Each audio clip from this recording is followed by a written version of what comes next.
Let's try to find out the derivative of sec inverse 1 over 1 minus x square, and 1 minus x square is inside the root. So to find out the derivative, if I'm not using my brain and directly I'm going to solve, all right, I got the question in examination suppose, and I'm in very hurry and I'm just going to solve this, then what I will do, I'll just write y equals to sec inverse 1 over 1 minus x squared, and then I will use the formula dy over the dx, right? And then I will write a derivative of sec inverse 1 over 1 minus x squared with respect to 1 over 1 minus x squared, and then I will try to find out derivative of 1 over 1 minus x squared, all right, with respect to dx, and then fast I will try to do. But you know, if I'm going to use this method, then it will be very difficult, you know. Again, I have to use here, you know, to find out the derivative of this thing, I need to use the quotient rule, and using quotient rule is really difficult, all right?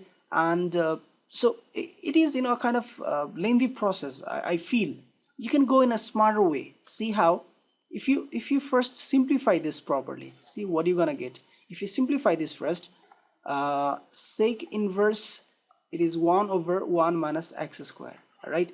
So what do you think, instead of x, if I'm using there, if I'm supposing that it's not simple 1 minus x squared, it's just 1 minus sine squared theta, let me suppose, then what it will be?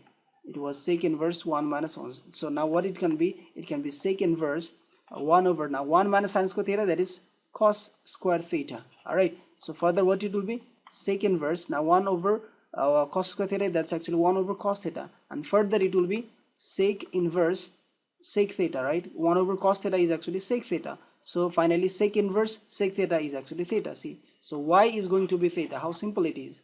So try to use your brain sometime. Though you are in hurry, you need to see whether your question is going to be very short with a little trick, then go for that, I think, all right? So to solve this, let me suppose our function y is actually sec inverse 1 over 1 minus x squared. So what do we have to suppose now? Let y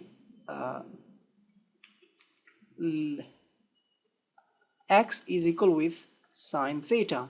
Therefore our y will be equal with sec inverse 1 over 1 minus sine square theta. So what I can write now, sec inverse 1 over cos theta, and that's going to be sec inverse sec theta, and now y is equal with theta.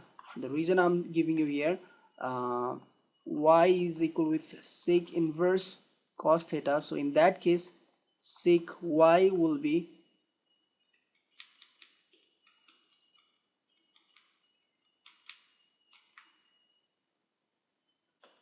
let me give you here the reason, because if y is equal with sec inverse of sec theta, then your sec y is going to equal with sec theta, and that time, since y and like sec y is equal with sec theta, so y and theta will be equal now, all right? So that's the reason.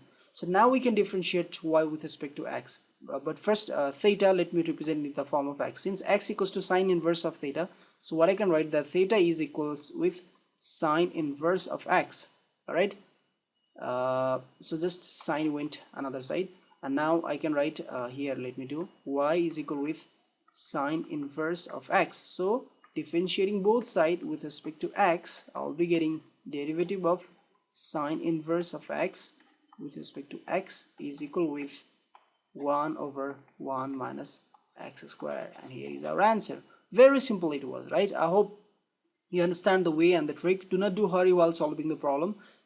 Check if there is some small trick hidden or not. If not, then you go by the random method that we use. This is the, you know, the final method if you don't know the very shortcut tricks, all right?